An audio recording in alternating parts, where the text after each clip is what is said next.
कैमडोस का ये रहा क्वेश्चन नंबर 144। 144th क्वेश्चन में कह रहा है बच्चों, which of the following solution will have the highest boiling point in water.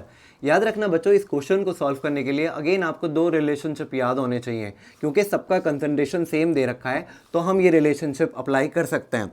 आपको याद होना चाहिए कि नंबर ऑफ सोल्यूट पार्टिकल्स जैसे जैसे घटते हैं या डिक्रीज होते हैं तो वेपर प्रेशर बच्चों बढ़ता है, राइट।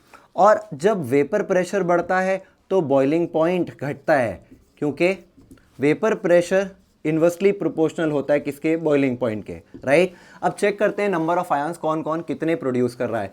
KCl जब डिसोशिएट करेगा तो K प्लस और Cl नेगेटिव में डिसोशिएट करेगा और प्रोड्यूस करेगा दो आयंस।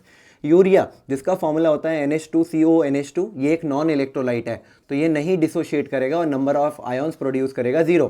ग्लूकोज C6H12O6, ये भी नॉन इलेक्ट्रोलाइट है तो number of ions produce is 0।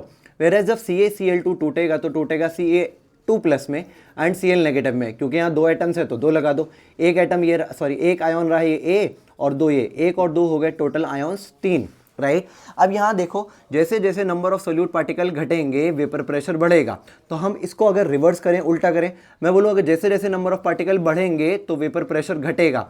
तो सबसे ज़्यादा नंबर ऑफ सोल्यूट पार्टिकल हैं डी वाले में, 3 में। तो जैसे जैसे नंबर ऑफ सोल्यूट पार्टिकल्स बढ़ेंगे वेपर प्रेशर घटेगा। तो सबसे ज़्यादा कम वेपर प्रेशर है इस डी का। अब क्योंकि वेपर प्रेशर इन्वर्सली प्रोपोर्शनल है बॉइलिंग पॉइंट के, तो जैसे जैसे वेपर प्रेशर घटेगा बॉइलिंग पॉइंट बढ़ेगा। तो करेक्ट आंसर हो गया डी।